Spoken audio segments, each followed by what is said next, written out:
Well, hello people, Stag here. Today doing something a little bit different. I've been playing Faceless Wombo if you follow my channel, and basically it has been going quite well sometimes and quite bad than other, but well, that's not the point. It's a fun deck to play with, and that's the real issue here for me, because sometimes it's hard to have fun when everyone's playing the same thing over and over again. And from rank 25 to 10, as I said previously, people play a lot of random stuff sometimes, and you get the scumbags, you get the scumbag mage, you get the scumbag hunter, being mech mage and face hunter most of the times, even though almost any kind of hunter it's a scumbag.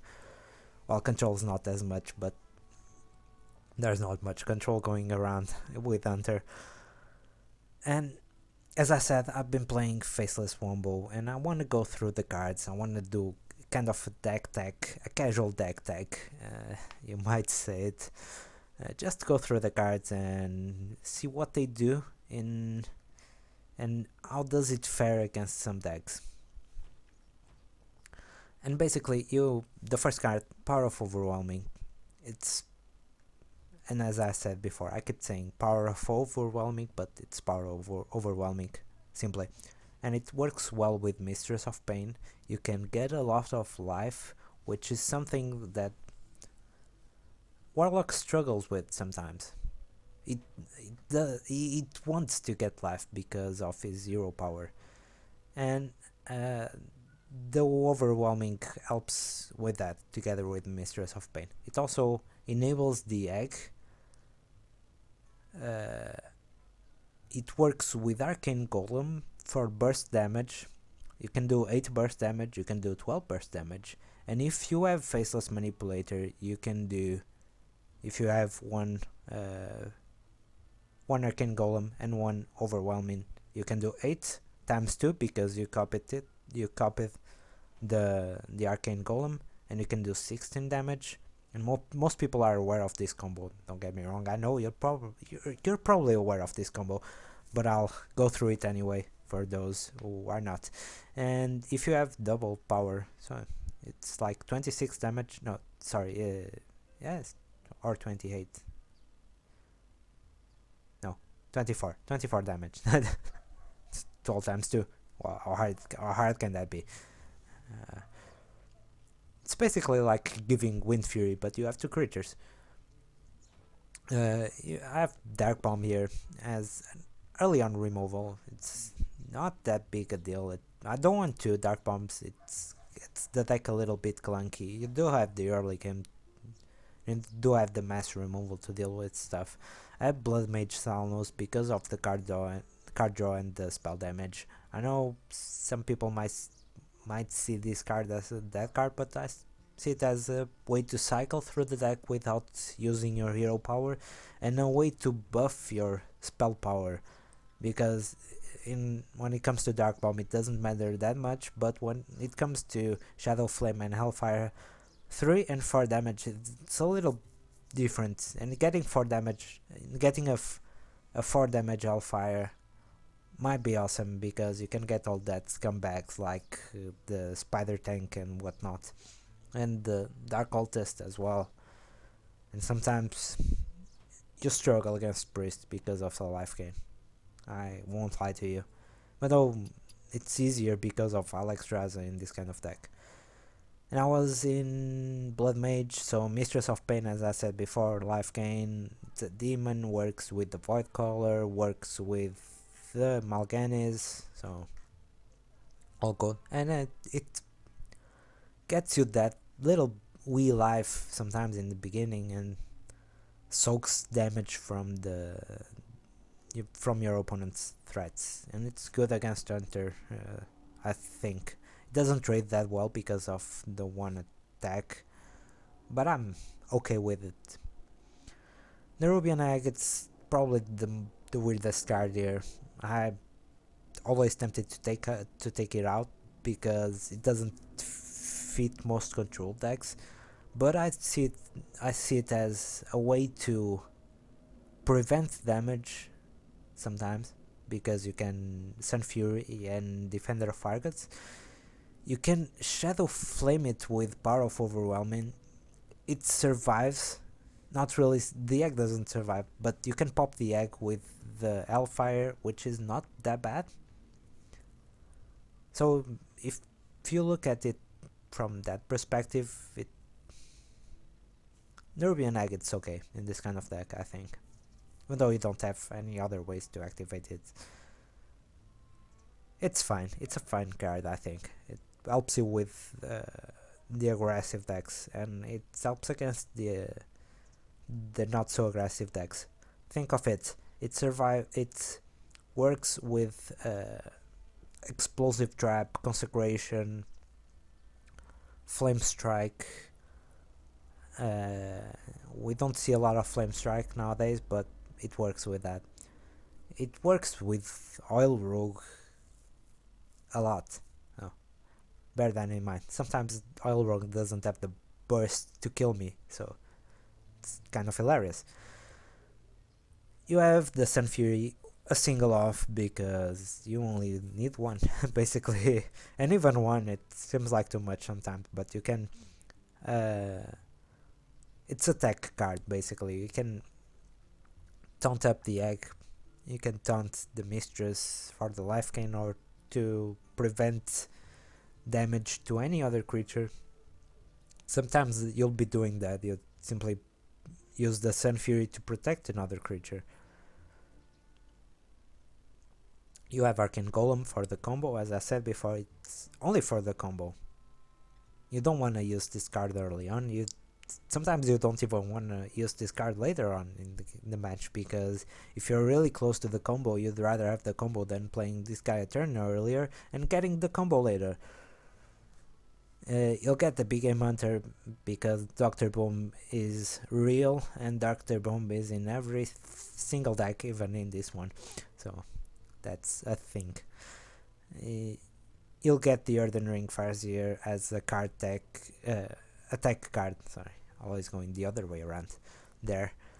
And you get the Hellfires next for the mass removal too. Seems like a little bit of a overkill, but I don't have the second Shadow Flame, and probably 2 Shadow Flames would be better than Hellfire. It's kind of debatable, but that's basically a hit. You have Implosion 2 of... I'm still not certain about the second Implosion because it seems a little bit clunky without the Juggler. The Juggler does a lot of damage with the Implosion, but then you don't... I'm not really playing that kind of deck, so juggling here would be kind of a waste. So it's kind of awkward, but it does work well with Defender of Argus, so I guess there are some benefits to playing 2 Implosions. Also Mal'Ganis. That's... if you have some imps on the board, even if it's just one imp and you get the Mal'Ganis out, it will receive quite the buff. And if Mal'Ganis comes out with the Void Caller, it will be insane, really. You have so as I said, the Hellfire, Implosion, Shadow Flame as one off, because I don't have 2, because it feels like it should have 1 Hellfire, 1 Shadow Flame, but I'm a greedy bastard, and I do like my AoE, and I do like my Hellfires better than my Shadow Flames, because Shadow Flame needs a creature, and sometimes you don't get the creature. Sorry, I ran out of breath there. You have the Defender of Argus. It's... you get it. It's taunt, it's buff. You can get creatures out of range. You can get Void Caller out of Flame Strike range sometimes. You get Void Caller. There's no real need for an explanation here. It works with Mistress, it works with Mal'Ganis. Kind of awkward that you don't have another demon here. It feels like you should have another demon, because sometimes you'll play the Void Caller as a 3/4 and a 3/4 on turn 4, or a 3/4 for 4 mana, it's not that good. But blame Blizzard for not having that great demon pool that you all want. You'll be getting another demon, so I don't know if that's a thing. Maybe it will fit the deck. I'm not really certain about that, though. So, yeah. Guess we'll see. Anti-kill bot for the heal. You don't need the heal here. And you don't have your access, so the anti-kill bot does that job, basically. Anti-kill bot, it's like the weaker Jiraxxus, if you think about it. And you have the Earthen Ring Farseer that helps with the healing as well, but the Earthen Ring sometimes will be used on creatures, so bear that in mind. While the heal bot, it's for you. It's your life gain. You have Faceless Manipulator to combo with the Arcane Golem and the power. But not only for that, you can do other stuff with it. I've been seeing a lot of Emperor Thaurissan, and you can faceless that if you're able to deal with it immediately. If you're not, it might be a bad idea. I did it before, and I did it on video, and it was a bad idea. Looking back at it, but then again, there's nothing else to do sometimes. You have the Belcher because of the taunt. I don't know whether 2 is needed, but it's really a strong card, so I'm running 2 of it. I don't really know. I think 1 should be enough because of the other taunts, like Defender and the Sun Fury. But I guess I'll see. Maybe with the Emperor Sarathon, I'll get rid of 1 Belcher and stick it in the deck straight away. Or maybe I should cut one of those 4 mana drops. We'll see about that later.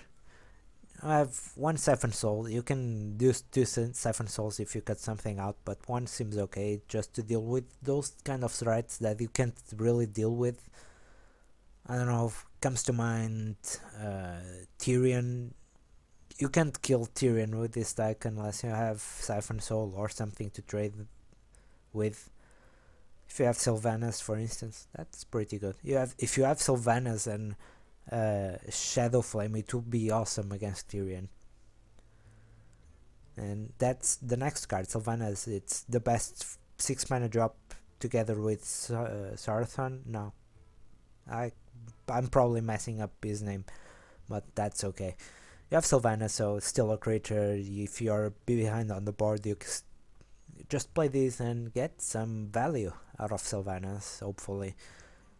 Or if you're ahead, you don't play Sylvanas, for God's sakes, no. Dr. Boom, it's great in every deck, and it's great here. I know it ties to Big Game Hunter, but to be honest, you want Dr. Boom to die to Big Game Hunter because you have Mal'Ganis. And Mal'Ganis, it's worse than Dr. Boom, but it's better than Dr. Boom, if you know what I mean. If Dr. Boom dies, Mal'Ganis is great, because Dr. Boom died with probably the Big Game Hunter, and your opponent doesn't have another Big Game Hunter for Mal'Ganis. And then he'll faceless Mal'Ganis, and he'll get 2 Mal'Ganis on the board, which makes it 9 creatures, and you're immune twice. You can't be immune twice, but you get the gist of it. It's really hard to deal with. Getting 2 Mal'Ganis, it's probably a winning scenario, especially if you manage to get 2 Mal'Ganis on turn 5 like I once did. It's like, what can he do? He can't really do anything. If it doesn't have Big Game Hunter on turn 5 and you get 2 Mal'Ganis, you basically won the game. Unless you're really far behind on the board and the opponent has a way to contest to 11 9 creatures, which it's highly unlikely. And you have Alexstrasza. As I said before, you can play Jiraxxus, and it's probably the right move to play Jiraxxus here. because of the void color. As I said, you don't have enough demons in this kind of deck, and with Jiraxes it makes it so one more demon is enough to make a deck sometimes, and Jiraxes does make the deck. Jiraxes, it's stronger than Alexstrasza in the late game. Jiraxes does get you a weapon, does get you a bunch of creatures, but there's some benefits to playing Alexstrasza. As I mentioned, you can lower your opponent's life total to 15 and finish it off with the Arcane Golem and some burst sometimes. So that's good for you. And that's basically it, guys. I hope you try the deck out. I know I rambled a lot, 15 minutes of rambling, but well, you either watch the video or you don't. And if you're not watching the video, that's your problem, not mine. I'm just trying to entertain people. I'm just trying to help out people. So give some feedback. Try the deck out. Let me know how it went. And please don't simply blindly dust stuff to get this deck going. Some people do that when they see a deck online.